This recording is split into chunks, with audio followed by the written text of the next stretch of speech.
unpacking today's headlines. This is Souls and Liberty in Depth.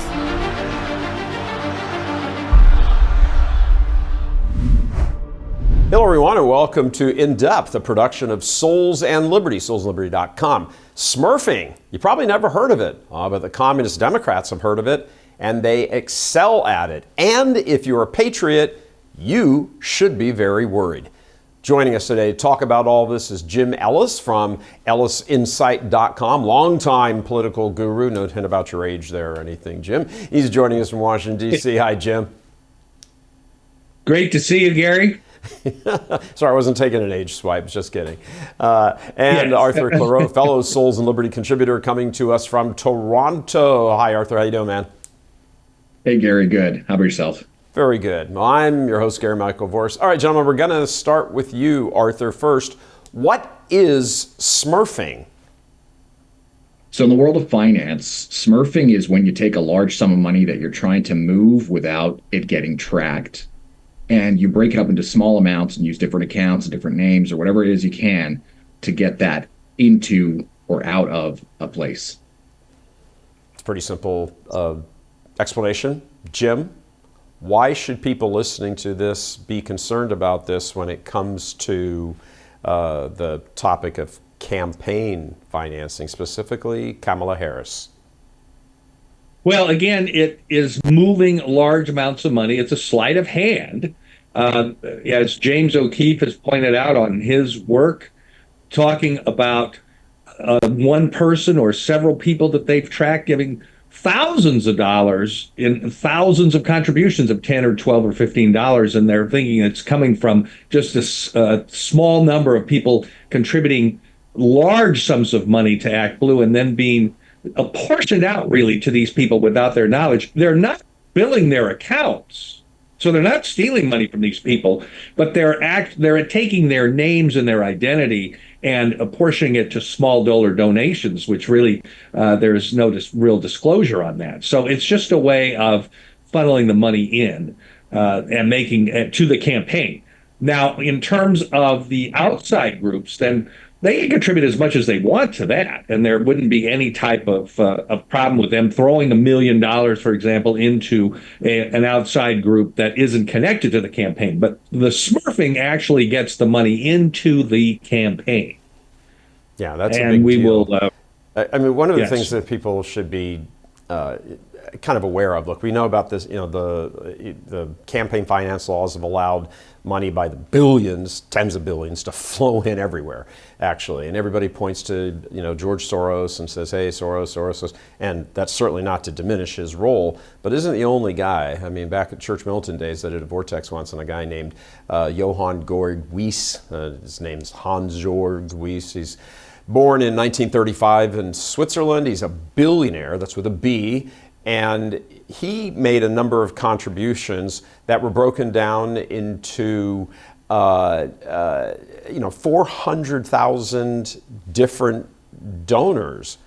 And the reason we want to talk about this is they apportioned huge sums of money and scattered them and made it look like close to 500,000 different donors were making donations, when in fact it was him, just him.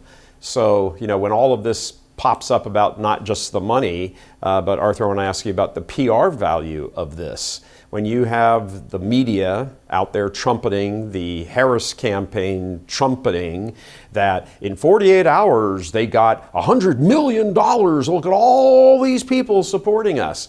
When in reality, it wasn't huge numbers of people, it was just huge amounts of dollars, deceptively made to look like it came from all these people.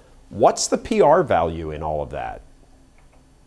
Well, this is a typical trick you see from the left across the board, where they present as if they have some massive popular support on X or Y issue. But really, often, a lot of that is not organic at all. It's all what they call astroturfed. So whether you're thinking protests, where protesters were paid to show up and do the protest, or whether you're thinking this type of thing, this massive groundswell of support, but it's actually one or two very wealthy, very well-connected globalists from overseas, or even when you're looking at the actual bank accounts or income of some of these politicians, and you're wondering, how did this guy who's making 170 some thousand dollars a year end up being a multimillionaire? There's definitely some questions there. Obviously, the PR side of it is, it looks like everyone's supporting you, and people like to follow what they see as popular, especially when you're already kind of inclined in that direction, as Democrats tend to be. Yeah, it's interesting. I mean, I follow a bunch of people on Twitter who are the bad guys, and they're all like, "Oh, look at all this enormous support for Kamala." So, Jim and I want to talk about, look, you've been in politics, I think, since you were in the womb, if I remember your bio correctly. Oh, almost, yes. Almost. So, talk to us for a moment. This is the human psychology part of politics, which some people probably argue is probably the most important. What is the value of controlling perceptions, and why are the Democrats always so bloody good at it? Well, yes, the perception, of course, is extremely important. Now, they have a very weak candidate. Kamala Harris is about as weak a person as they could have. But the reason they went to her, and it's clearly going to be her, nobody else is coming forward, and we still hear this talk about Michelle Obama coming out of the woodwork. That's not going to happen. They have to go with Kamala based upon what we were just talking about, the money. And what they've done here is usurp the money from the Biden campaign. Now, the Trump campaign has already complained about this and filed a complaint with the FEC. And they're saying that the Democrat argument is, and their perception is, oh, well, the Biden-Harris team is one campaign, and therefore the money was designed to go to her as well. It actually wasn't. If you looked at, and it's gone now, Gary, it's gone now. If you look at on the Federal Election Commission, the actual name of the Biden campaign was Joe Biden for president. And what they've done is they've just changed the name and made it Harris for president. And all that money is sitting in her account. And this allows them to move forward with the perception that you're talking about. But also, that's the only way they could utilize all that money, because if they went to somebody else, they would have had to refund all that money. And then the contributors would have had to recontribute it, and that would have blown the Smurfing scheme wide open at that point. So you've got the money is a critical importance here of the perception. And of course, they have so many allies in the media, and the Democrats in the House and the Senate, they have always been really good at staying in line on what the talking points are. And they continue to be consistent with that and move forward in that type of a manner that is like a stereo effect of all these talking points to get out the same message they want. However, what they can't escape, and it will come out in this campaign, in debates and in commercials from the other side, is that Kamala Harris is a weak candidate with a very weak record. And she was running behind where Biden was in the polling, and I think we'll continue to see that normalize as we get closer to the election. Now, she's going to get a blip out of all this right now and the convention. After that's over, after Labor Day, we'll start seeing the real trends, and I think they go back to where they were, and Trump should have an advantage. Yeah, it's concerning that, yes, I think we have to absolutely give a hat tip to all of that. She's a weak candidate. She's more radical, if you can believe that, than Joe Biden is. Yes. But she's got, the machine has now kicked in. The machine was sputtering and out of gas and everything else with Biden. Now you can see it kicking in. And the thrusting of the perception that, oh, here she is. And Hillary Clinton posted her op-ed today. Oh, let's make history. I mean, all that kind of stuff. That's the narrative, and that's the perception they want to drive. Arthur, I want to come back to you and go at this from the other side. The Democrats always stay on point. They've always got the same talking points. They never break ranks, all that stuff. And they are great at driving the perception. Conservatives, on the other hand, let's just say it, they suck at controlling perceptions. Why do you think that is? It's a great question. It's difficult to say exactly why that is, but there's definitely some reasons that might outline that. Sure, let's talk about them. There was a gentleman back in the 20s and 30s named Edward Bernays who was all about perception shaping. He helped with the World War II effort. He helped basically push, smoking for women, feminism, all that stuff was his marketing campaigns, and he was brilliant. And I have a feeling that part of this whole thing comes back to morals and values, and this is an issue on the right, in that we feel like, okay, well, we have these particular morals and values, we can't go past them, so we're going to leave that alone. Whereas the left doesn't seem to have that same problem with those gray areas, let's just say. But I think there's also another aspect to this where the the leftist messaging is very much one of everyone just kind of link arms and lockstep together and move forward.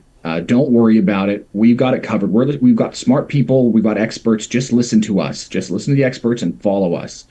And it seems to work. It really seems to work. Whereas definitely with the libertarian side of the right, but across the conservative sphere, you got a lot of free thinkers. You got a lot of people who are examining things themselves, and it's a lot harder to herd those cats. Yeah, I agree with that. I think there's like an academic or intelligentsia arrogance on the part of so many leaders on the right who are always looking for that sort of fine nuance and let me try to get a little better here and all that. And they seem to not be mission bound, at least tactically. Philosophically, sure, they all agree abortion's horrible, murder shouldn't happen, and all that sort of thing. But the moment any particular thing starts to granulate and there needs to be some sort of detail and what's the approach going to be, rally round the flag, boys, becomes something that the left does to a T.